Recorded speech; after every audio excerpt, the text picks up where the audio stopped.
पिछले वीडियो में हमने इंटीग्रेशन बाय पार्ट्स बहुत अच्छे से देखे, नहीं देखा होगा तो जरूर जाके देखो, जिंदगी भर के लिए याद हो जाएगा पार्ट्स कैसे लगाना, दो फंक्शन के प्रोडक्ट का इंटीग्रल कैसे करना। खैर फिर बोलता मैं वो हर एक प्रॉब्लम में नहीं लगता, स्पेशल प्रॉब्लम्स को ही लगते हैं, ठीक है। हाँ, अब कुछ उसमें और टाइप है जिनको भी याद करना अच्छा रहता है, या याद रही तो बहुत अच्छी बात है। क्या है वो टाइप, वो देखो। नंबर 1, इफ या to find integral of single log और inverse function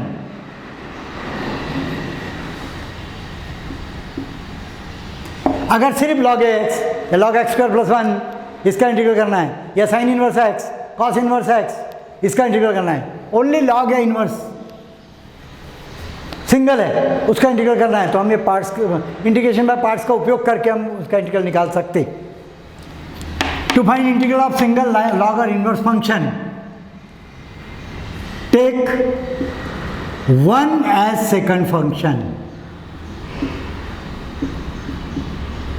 and apply integration by parts।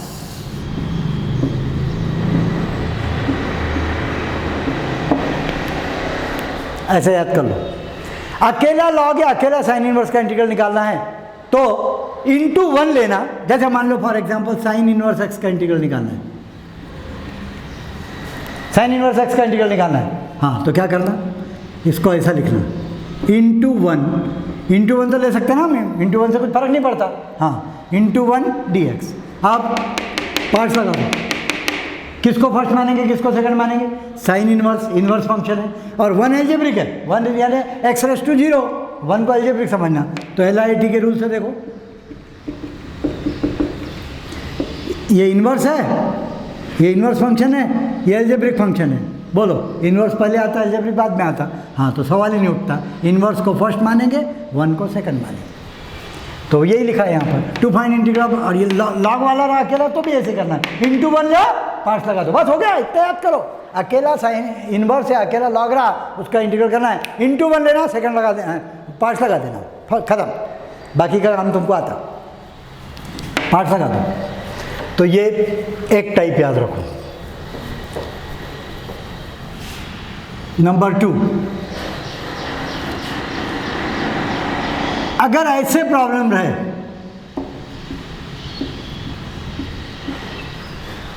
Design देख लो अच्छी तरह से, e raise to some number x into sine या कॉस, ये ऐसा कोई फंक्शन नहीं बनता, तुम बोलेंगे ये कौन सा फंक्शन है, ये साइन या cos some other number x dx, इस टाइप का इंटीग्रल है, इसकी वैल्यू निकालना है, तो बस समझो आ ये है, इसका आंसर निकालना है, तो इसके लिए दिमाग में भर लो। वैसे तो तुम नोट्स बुक्स देखोगे कॉम्पिटिटिव की, तो उसमें इसके फार्मूले बना के रखे हुए हैं, लेकिन ठीक है फार्मूला याद रखते हो तो बहुत अच्छी बात है, नहीं मान लो गलती पेपर में नहीं फार्मूला ख्याल में आया तो फिर क्या करना, तो इसकी मेथड याद करना। इसकी मेथड है अप्लाई इंटीग्रेशन बाय पार्ट्स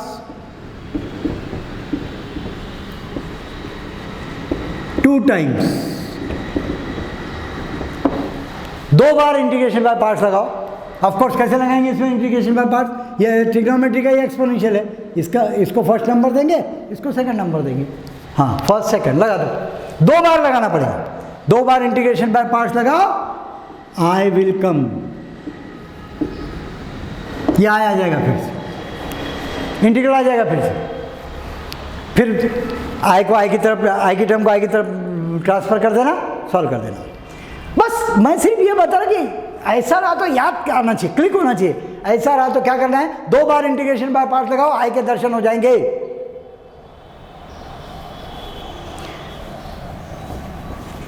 अच्छा, और एक चीज़ याद रखो, वो भी यानी तुमको डायरेक्ट समय बचाने के काम में आएंगी। जब डेरिवेटिव लेते हैं, अब ये लीनियर, एक्चुअली ये लीनियर वेक्टर ही है ना, ax एक लीनियर वेक्टर जिसमें x के पीछे a है, bx एक लीनियर वेक्टर जिसमें x के पीछे b है, तो ये लीनियर फैक्टर के फंक्शन है ना।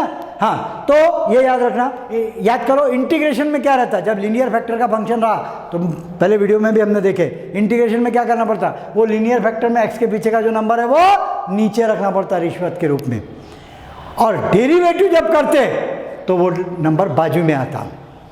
देखो ना, अगर तुम ई रेस टू एक्स का डेरिवेटिव करोगे तो आएगा e raise to x into x का डेरिवेटिव ए, चेन रूल से। ये मैं बाजू में लिख लेता।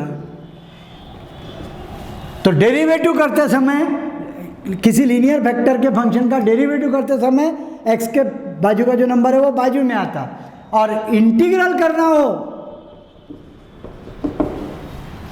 तो वो नीचे आता। रिश्वत का ये डेरिवेटिव करते समय बाजू में आता, इंटीग्रल करते समय नीचे आता। साइन बी एक्स का डेरिवेटिव करना हो तो बी कॉस बी एक्स, बस साइन का डेरिवेटिव कॉस होता, तो ये बी बाजू में आ जाएगा। और अगर इंटीग्रल करना हो तो वो आएगा minus cos B X upon B. Derivative करते समय कांस्टेंट बाजू में आता, इंटीग्रल में नीचे आता, डेरिवेटिव में बाजू में आता, इंटीग्रल में नीचे आता। किसके? लीनियर वेक्टर के फंक्शन के लिए। ठीक है, तो ये ऐसे याद रखना ये सब चीज़ें, ताकि ये काम फटाफट तुम कर सको। उसके बाद सबसे ज़्यादा इम्पॉर्टेंट, जिस पर एक प्रॉब्लम जनरली आने का फैशन है, और वो है ये type, E raise to x into F x plus F dash X D X. मान लो ऐसा इंटीग्रल है, डिजाइन देख लो अच्छी तरह से, दर्शन कर लो इसके। ई रेस टू एक्स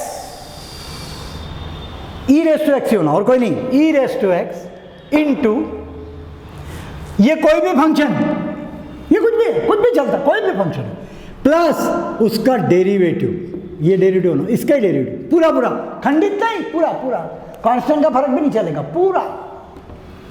ऐसा डिजाइन रहा तो इस इंटीग्रल का आंसर आता e raise to x into F x plus c. बस ये डिजाइन देख लो, e raise to x into कोई भी फंक्शन प्लस उसका डेरिवेटिव, ऐसा रहा या ऐसा दिखा तुमको, फट से इसका आंसर लिख देना e raise to x into वो ढेकला, वो फंक्शन। जैसे मान लो for example e raise to x tan x plus sec square x, derivative बहुत अच्छा होना दिमाग में, पहचानो। पहली बात तो ई रेस टू एक्स के साथ कुछ आया, समझ जाना यही टाइप का प्रॉब्लम है, बस उस प्रॉब्लम को इसी टाइप में ले जाने का है। अब तुमको ऐसा लॉलीपॉप नहीं देंगे, वो मिक्सर में घुमा के देंगे प्रॉब्लम, वो तुमको वापस घुमा के ये डिज़ाइन बनाना पड़ेगा। ई रेस टू एक्स बाहर ब्रैकेट में कोई भी फंक्शन प्लस उसका डेरिवेटिव, ऐसा दिखा, बस इसका आंसर आएगा e raise to x into tan x.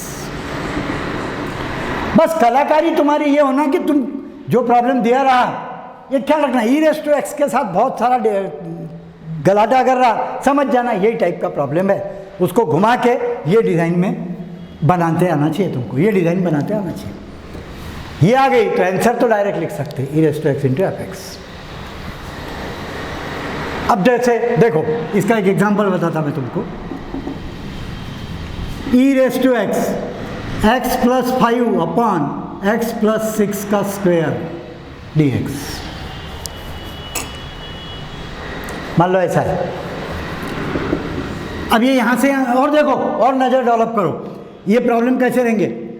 ऊपर x प्लस 5 है, नीचे x प्लस 6 का स्क्वायर, यानी ऊपर से एक ज़्यादा का स्क्वायर, ऊपर से एक ज़्यादा का स्क्वायर, ऊपर से एक ज़्यादा का स्क्वायर। अब इसके हजारों प्रॉब्लम बना सकते हैं। x plus 3 upon x plus 4 का square, x plus 7 upon x plus 8 का square, x plus 11 plus x plus 12 का स्क्वायर, ऊपर जो है उसमें एक ज़्यादा का स्क्वायर, या और भी आगे बढ़ा दो, दो ज़्यादा का क्यूब, ऐसा भी चलता है।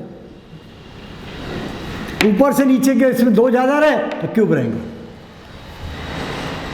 अब ये सब प्रॉब्लम को हम ये डिज़ाइन में कन्वर्ट कर सकते हैं। चलो मैं ये वाला लेता हूँ, x प्लस 5 नीचे x प्लस 7 का क्यूब। तो क्या करो, ये जो ऊपर का जो है ना x प्लस वाई, उसको x प्लस 7 में एक्सप्रेस करो, यानी ऐसा लिखो।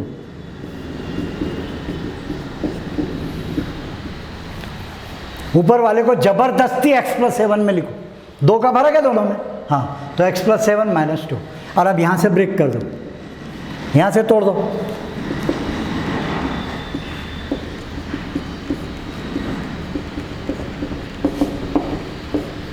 ऐसा हो जाएगा। क्या बन गया? एक x प्लस 7, एक x प्लस 7 कट के 1 अपॉन एक्स प्लस 7 का square plus minus 2 upon x plus 7 का क्यूब dx। और अब डेरिवेटिव की कसम, इसका डेरिवेटिव यह है, तुम करके देख लो बाजू में, इसका डेरिवेटिव करो, ये आएगा। तो बस फिर इसका आंसर क्या आएगा? ई रेस टू एक्स, ये एफ एक्स, ये उसका डेरिवेटिव, आंसर आएगा e raise to x into 1 upon x plus 7 का स्क्वायर। और देखो,